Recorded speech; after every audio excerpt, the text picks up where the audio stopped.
this can go nowhere. 8 months in, somebody's trying to do a shakedown on you and lying to you and screaming at you and trying to get your bank information. This is like getting into a relationship with like an internet scammer that like sends you a shady email. Like there's no future there. Hi everyone, it's Dr. Ramani and welcome back to this YouTube channel on narcissism, narcissistic relationships, healing from narcissistic relationships, and am I the asshole? So let's take one on. This looks like it could be a good one. This person asks, am I the asshole? And says, I'll keep this short. I had a 1967 Impala 4-door that I bought in February 2019. A couple of months ago, I bought my first house that had a 2.5-car garage. I moved the car in and started tearing it down for a complete restoration. I had the body in one bay and the chassis in another, plus the whole garage filled with parts. About 2 months ago, my girlfriend came to live with me during the whole crisis, and the whole time has hated that car. She wants to park in the garage, but I have 2 acres of land with a lot of nice places to park under shady trees, or hell, even in the barn if it has to be inside. I tell her, tough luck, it's my house and it's not like I can just throw it back together real quick. Anyways, I was out of town for a couple of days on a business trip for this small local company I work for. When I got back, my girlfriend was all smiles, making me food all the time, doing all the chores, all that. I thought maybe she was just happy to have me home, but then I realized that I didn't see her car in its usual spot. I asked her where she parked so I could make sure I mowed that area and keep it clean, and she said not to worry because she parked in the garage. I asked how, and she told me to go check it out. Turns out that while I was gone, she hired some people to come over and move everything related to that car, including the drivetrain, body, and chassis and all parts, and take it to the local dump/scrapyard. I was absolutely dumbfounded. I had spent over $11,000 on that car, including new parts, services, and the car itself. I told her that I was going to be taking her to court for that, and she brushed me off like I was being dramatic. I told her that it's done between us and to pack her things and leave. I admit I was really angry, but I did end up getting a lawyer, and I have her on my house's security camera footage, letting the guys in and watching them take it all. I think I can win. Her family and friends are absolutely blowing me up, saying it's just a stupid old piece of junk and that she cannot pay back all that money I spent and that I should just let it go. But I've been putting all my time, effort, and money into that car for a year and a half, and damn it, if I am not going to get justice for what she did, am I the asshole? And he goes on to add one little bit that he says that I got a call from her mother about 20 minutes ago, and she told me that I was ruining her daughter's life over a stupid car. I told her she ruined her own life. I've been gathering documentation stuff, and I'm about to head down to the police station and file a report, as suggested by others. Once again, thank you. Am I the asshole? So there's a little bit of a postscript, and I'll give that to you after I comment on this. So not the asshole. This is entitlement on steroids, right? That somebody has been, I mean, this poor guy, it is his hobby. It is, a lot of people love putting cars back together. I have a good friend of mine, she did it, and it was a multi-year project, and I actually think it's super cool kind of a thing to do, that, you know, to take something that's old and put the work in, the time in it. It's a labor of love for people who love to do this. And that somebody claims to be in a relationship with you and cannot see that that car is something you love working on just so they could have the convenience of parking in a garage in a house that doesn't even belong to them, that they're living there on your good graces. Again, entitlement. I don't know if it's entitlement, intense immaturity, but it's interesting that the mother is calling on behalf of the daughter. To me, that's already a triangulated, immature mess.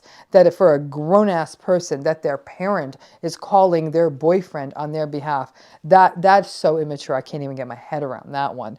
But it kind of teaches you where some of this enabling, entitled mentality came from. Sounds like there was never a boundary set on this person. I think what's shocking to me is that this one's so black and white, like this person's so in the wrong. And some people might think like, oh, is getting a lawyer one bridge too far? I actually don't think it is. I think the problem with people with these really kinds of entitled, toxic personality styles is that they never hear no. And all of us trying to play nice will say, maybe I don't need to get the attorney. Maybe I don't need to put in the complaint. Maybe I can be the bigger person. My guess is that people have been trying to be the bigger person around this gal her entire life. This woman stole from him. This is theft. This is beyond a civil kind of a trial of damages, which I hope he gets his money back. But the fact of the matter is, she stole from him, and it's on a camera. He could actually have her arrested for whatever that is, theft or auto theft or whatever that is. So that, in that sense, she committed a crime and seemed to think she could commit that crime and to get away with it because it was her boyfriend and she wanted to park her car in the garage. And on top of that, this person actually, the girlfriend sounds actually quite monstrous, that according to him, she was smiling and actually manipulative enough to make dinner and happy, that she couldn't connect the dots, that getting rid of getting rid of that car would harm him.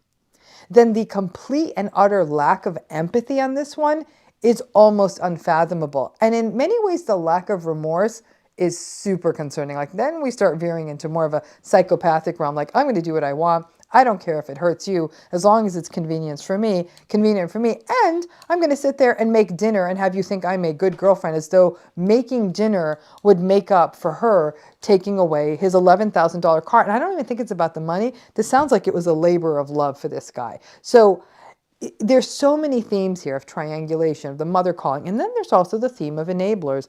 He makes very clear that all of her friends and her family are saying, how could you choose between one or the other? He's not choosing between anything. He's not choosing between the car and the girlfriend. He is making a choice about, this is toxic behavior and there needs to be a real consequence here. She's the one who made the mess, not him. He entrusted her with his belongings and she got rid of them. What's next? That she finds his, she finds a family heirloom and she sells it for grocery money? I don't see what the difference would be. She didn't get her way, and then she saw an opportunity to do that. And even knowing, she had to know, unless she's really not that bright, that there was footage and all of that, that she would get caught, but she had to believe he wouldn't do anything about it. I actually agree with him getting an attorney. I would say it's actually totally appropriate for him to actually have this woman be arrested for theft or go after her for damages for the cost of the car, all of it. And the only way he would be able to do that is with an attorney. Well, interestingly, this story actually keeps going. He actually went to the police station and he showed them the receipts and the title and all of that. And then, believe it or not, they found the poor guy's car. That the people who took the car shouldn't have taken it because they didn't have the title for it, and the vehicle ID numbers all matched and this and that. And he had lots of pictures. The guy whose car it was, obviously it was his labor of love, so he had the pictures, and he will ultimately get his car back.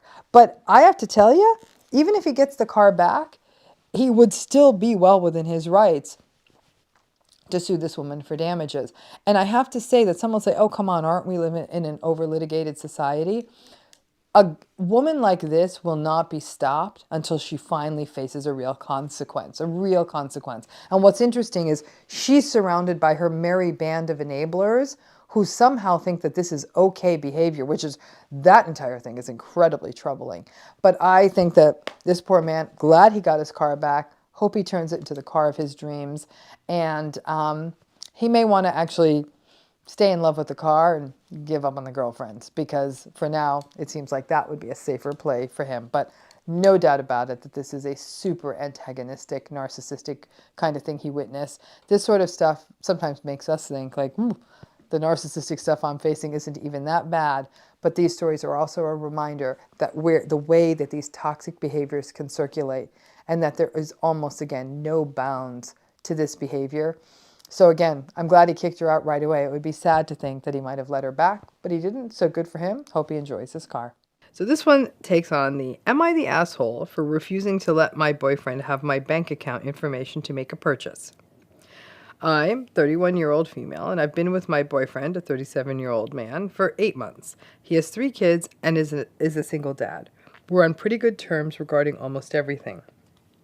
When it comes to money and spending, we take turns inviting each other out weekly. We don't live together, obviously. Several times he had me pay for his kids' purchases. I didn't make a big issue out of it for the sole reason that these purchases were relatively small. All I had to pay was $30 to $60.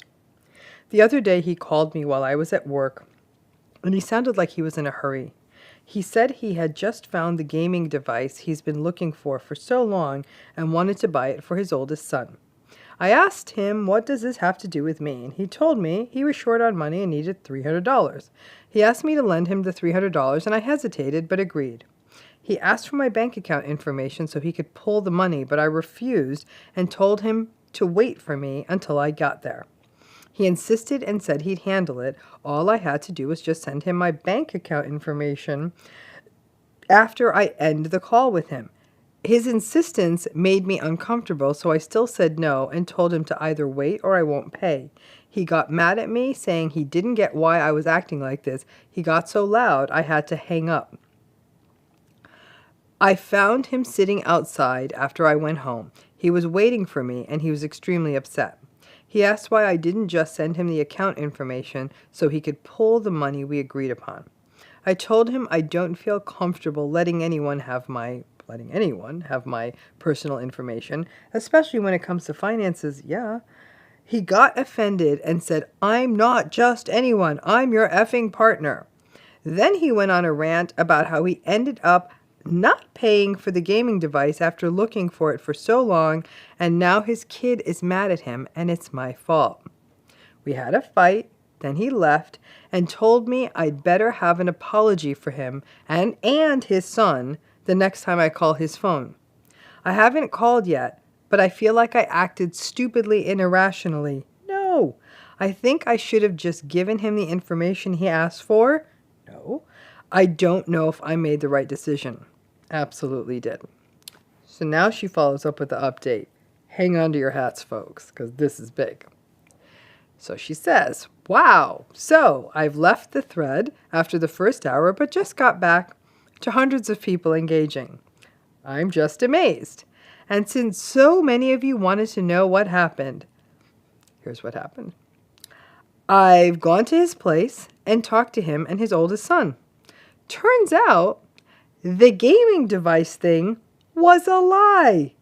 He wanted the money for something else, to help pay for one of his buddy's car repair. I don't even believe that. I was shocked when he confessed and said he had to lie and make it about his kids to get me to lend him the money. You can only imagine my reaction after this. I just blew up at him and left without giving him any chance to respond. He tried calling my phone. He's still trying, but I decided I want some space to think about what happened and really reevaluate our relationship. It's true that he had me pay for the kids in the past, but after what I found, I wouldn't put it past him that those $30 to $60 purchases weren't for the kids, as I haven't seen the stuff he bought for them. You think?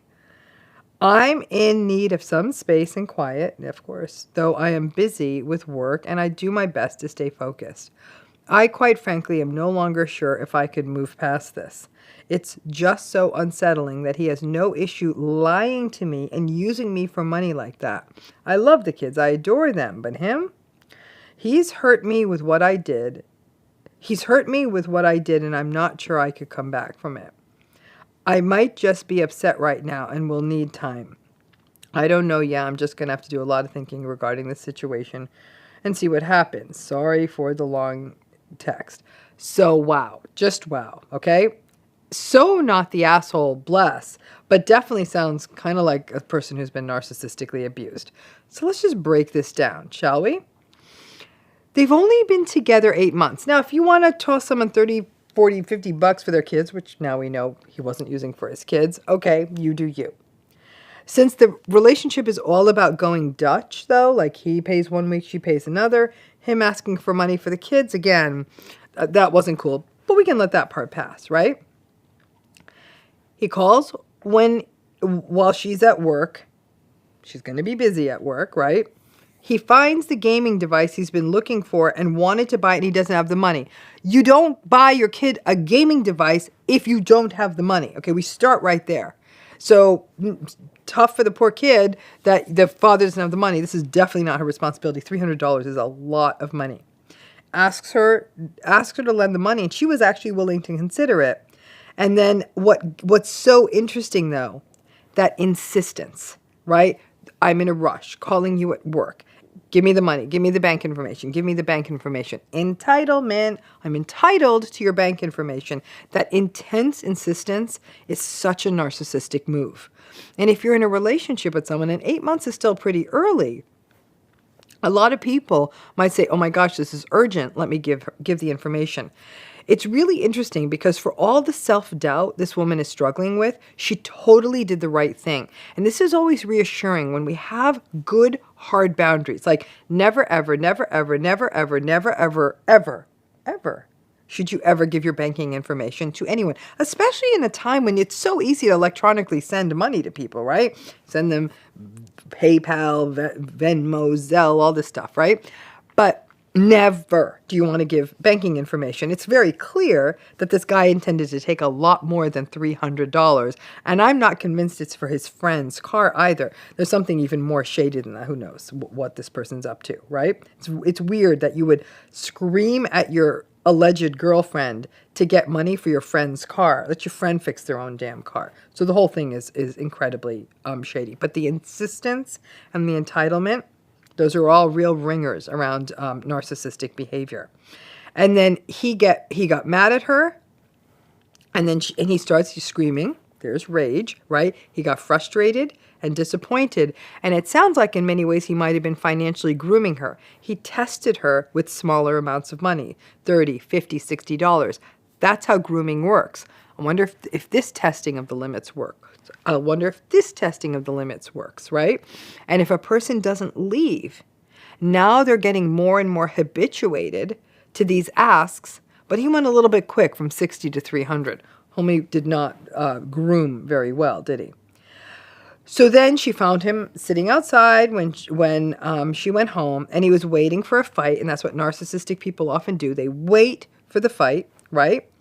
And still angry about her not giving the account information, which she was spot on to not have done. And then she was right to not give it up. I mean, this is an absolute wake-up call. Never give your financial information to anybody. I'm your effing partner. So now what he's doing is he's manipulating the status of the relationship. It's really sort of a gaslighting maneuver, as though you could give me this information, right? And then uses manipulation and guilt. Now my kid didn't get the stupid game, and it's her fault. You can't afford the game for your kid doesn't get the game, kind of thing, right? So there's even this sort of manipulative, entitled belief that this woman somehow was responsible for this $300 toy for his child. They had a fight, and then he tells her she should be apologizing to him. Again, a classic narcissistic maneuver, right? This idea that you owe me an apology when they're the one who was screaming at you. Don't fall for that. And a lot of people, very confused, will say, I'm sorry. No apology that she had to give him. And so now she's full of self-doubt, right? And self-blame. It's exactly what we'd expect in a toxic relationship. Well, and then the act 2 to this story is what blew my mind. That she talks to him and his oldest son. Bet he wasn't expecting that. And then comes to find out the truth of that he was actually trying to scam her. And again, I don't buy that this is for a friend's car repair. And my sense is that he was going to try to pull a lot more money out of the account. So she was shocked about that, as you'd expect. And now, of course, what's he trying to do? Hoover her. So he tried his grifty, manipulative play, which narcissistic folks do. They push and push and push. It doesn't work. And in this lady's credit, she's actually putting down a bit of a line, right? Like, I'm not doing this. And what is he doing? He's trying to hoover her, right? He's now trying to kind of suck her back in. She's got to recognize that all that money she'd been giving him, $30, $50, $60, was never going to his kids either.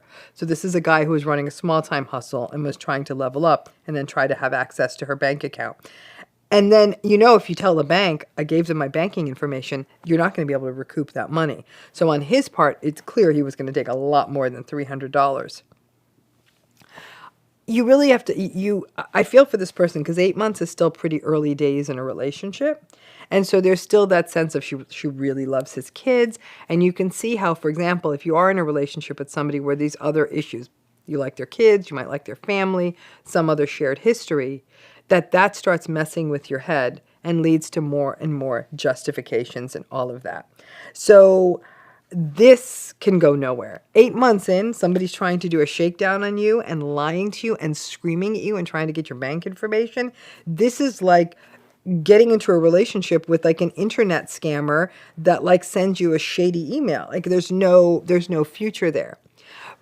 But to me, as with so many of these Am I the Asshole stories, the grift is the grift, right? This was actually kind of a stupid hustle. They groomed on those amounts and then sort of couldn't get the banking details and lost it and lied and all of that. But how much self-doubt this person has. Did I do the right thing? Should I have just given the banking details? Is that what a close relationship is? And on and on and on. It absolutely isn't. And in the era of electronic money that we live in now, protecting those banking details to absolutely the ends of the earth. I mean, I don't think anyone should be giving their banking information to anyone. That she did it right. She set one boundary, but setting boundaries often raises doubt. And that's what happened for her. She's in a toxic relationship. She set a boundary, and that has set doubt. My guess is that she did see other red flags in this relationship. It just didn't come up because she was just focusing on that one particular issue. But if there's only one takeaway from this, number one, never give your banking details in a relationship to anyone. And then number two would be that boundary setting can really bring up a lot of self-blame and self-doubt. And even when we're confident in our boundaries, it can still leave us questioning ourselves. With this kind of breach of trust so early in a relationship and such a strong, toxic, angry reaction, that is not a good sign of other things to come. This was a person who was literally grooming and testing this person for a shakedown once he realized that she had enough spare income to give him 50 and 60 bucks, that there could be more there. It's very unsettling. I hope that this poor woman is actually able to get some of the support she needs, perhaps the therapy she needs to talk through what she is struggling with. But finances and new narcissistic relationships, you gotta watch out. My dear, you are absolutely not an asshole. And in fact, I really, really do hope you're able to get into a better space and get a chance to talk about it with somebody who can give you the support you need. It's an interesting one. It's narcissistic-y, but it's also just sort of, yeah, I mean, it gets at, anyhow, let me just do it. Am I the asshole for not putting my boyfriend's name on my house? I really thought this was normal, but so many people are telling me that I'm a bitch for not doing it, so that it's starting to mess with my head, to be honest. I recently received a house. My grandmother passed away and left her 2 houses to my sister and I. We sat down, and between the 2 of us decided that she should have the bigger house, as she is married and has 2 kids and another on the way, while I would move into the smaller 2-bedroom house. My sister's husband has been added to the title of her house as he helped her pay the tax on it. Husband. I was able to pay the tax on mine by myself, as it was cheaper due to being smaller, because my boyfriend 3 years didn't contribute financially toward it. I didn't think to put him on the title. We had a housewarming party last weekend, and his parents came up to me toward the end of the night and were going on about how lucky boyfriend and I were to be able to live somewhere like this rent-free, and it gives us such a head start in life, and they were very appreciative that I'd given half the house to my boyfriend. I corrected them that I hadn't, and he wasn't on the title, but was welcome to live with me and not pay rent, so they had more money to put toward his studies. We are both master's students. They immediately became very judgmental, saying that I was being unfair, not putting his name on the title, and that clearly I didn't expect the relationship to last, I didn't trust him, etc. I say they were being unfair, and he wasn't entitled to half of my family's house, and then walked away. Now numerous members of his family have messaged me and him, saying that I'm a bitch and I don't trust him, and tell him to watch out because clearly I don't love him, etc. She asks, am I the asshole? Then she goes on to give what her boyfriend's point of view. She said, I've gotten a bunch of messages asking what my boyfriend thinks, so I put my response here. I brought it up with him on Monday, and he said he feels like it's a sign I don't trust him. I said that I wouldn't add a man to the title unless we were married and he was paying for half of the rates and stuff. He said that he feels like I am blackmailing him into getting married. So apparently homie doesn't want to get married. I said I wasn't. I just wouldn't want to make a huge commitment, like giving him half my house, without some commitment from him. And he said to just drop it because we're never going to agree. So just leave it so we don't argue. Ooh, and she wants to know if she's an asshole. She's definitely not the asshole. She's actually really fiscally prudent. So let's break this one down.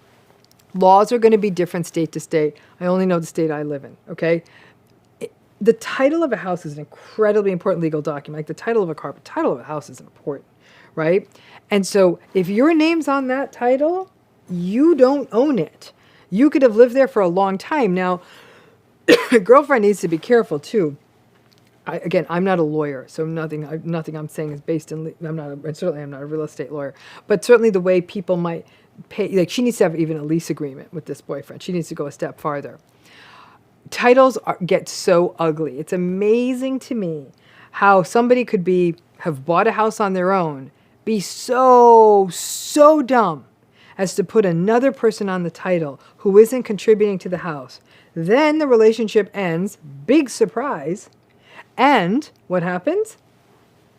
That when they break up, they now have, that person has an ownership stake in that house. Now, it's a little different if a person's not married, but now you still got to go to court and sort this out if the person wants to go for it, right?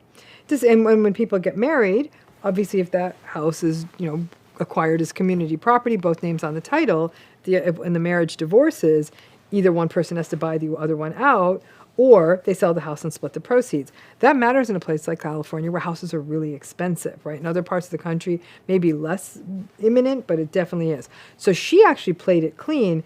This guy is living rent freaking free. He's a master's student, so he's not a kid. So he's a grown-ass man living rent-free, and he's talking about trust, and he's saying, you're blackmailing me into marrying you. So clearly marriage isn't at the top of his mind. So he is trying to get his name on a big asset, a house, no plans to marry her, and they're making it about her problems with trust. In addition, I got to tell you, boyfriend's parents are quite intrusive. This is none of their damn business. I'm always shocked. Again, maybe because this isn't what wasn't my experience with in my own life, but I'm always shocked at how involved some of these families, how intrusive, the poor boundaries around what are adult people's business. And so that they're telling her, and again, that none of these people have any knowledge of how maybe real estate works. Like, show your trust by handing over half an asset. What if she finds out next week this dude's cheating on her? Then what? He's got his name on the title. He could just literally say, I'm not leaving. This is half my damn house. But it's, to me, that's a real estate issue, right? All of you kids at home, don't put people on your title unless you've really legally thought through the ramifications and even talked to an attorney. It's no joke, okay? But what we have here is that his family immediately goes to this shaming place, like, oh, I guess you're not committed. That right there is a gaslighting play, right? So when somebody doubts your commitment to something that you're committed to, she simply made a fiscally prudent decision on the basis of where she was at. She's right. If he had made a marital commitment to her, and even then, I don't know if I would put him on, because it's an inheritance, and inheritances are protected in divorces. But if she put his name on the title, it would change up the game. But either way, I could understand that he's making a longer term agreement to her. But if she just put his name on the title, like I said, he could just finish his master's or meet someone in a month, and then it's over, and she's got a mess on her hands. She avoided a mess, and he's saving a fortune so he can put his money away and save and buy his own damn house. But the parents and the doubting of commitment, it's a huge manipulative play. What she did was she actually made a decision that was somewhat self-protective, right? I'm not going to put his name on the title. This is my asset. It's something that came to me through my family. And I agree, for a woman to have some financial security and all that, it's a game changer. It could be what keeps her in a better place as she goes forward into new relationships, right? And so she made a decision that was a good boundary, that was good for her. And it's not like she's even asking him to pay rent. He's not paying anything, which she wants to keep it that way, again, for real estate reasons. But all his money now is his money, right? That's a big deal. I wish I didn't have to pay rent when I was in grad school. So the idea then that she's doing that, letting him live rent-free, all of that, but that she didn't give him half the house, is being viewed as a doubting of her commitment to the relationship, is gaslighting, because that's not her reality. She is committed to the relationship. She asked him to come live with her. She told him he didn't have to pay rent. That feels like a commitment. And that his parents would then take that stance and then sort of march off, which is sort of a Stonewall-y play. That kind of entitlement, this girl should pay attention. This woman should pay attention. Because she has to, their behavior, these potentially could be her in-laws, toxic in-laws can be enough to bring a marriage down. So pay very close attention to how much this guy gets his marching orders from his family. And then other people are piping in and saying the same thing. I wonder if this woman had won the lottery, $1 million in the lottery, would she have handed over 500 grand to him? I certainly hope not. So then at the end of it, this sort of conflict averse part of him that's like, okay, well, we can't agree on it, so let's just never talk about it again. Not exactly solid communication and problem solving skills in this relationship either. And then you have the manipulative parents, the gaslighting parents, this sort of tribe of enablers that are telling her she's a bad person, doubting her commitment. In a way, the inheriting of this house ends up becoming a little bit of a wake-up call on how she wants to proceed. It definitely seems like she's shown more than commitment to him, saying, you can live here without paying any rent, and this will help you save money. So you can, so while you go through school, that feels like one heck of a good commitment. And for him to not see that as a gift, it's not like he was clamoring to get a ring on it. So it's not like this dude is in a rush to marry her, but all of a sudden wants what can often be what feels like a bigger commitment, which is shared title on a property. He's ready for that. Sounds mighty convenient. Definitely don't think that this poor woman is an asshole. I do worry for her, though. Maybe she'll work it out with the guy, but she'll always have a problem if she marries this guy with her in-laws. Them's my thoughts. Be careful with the title on your houses. Thanks.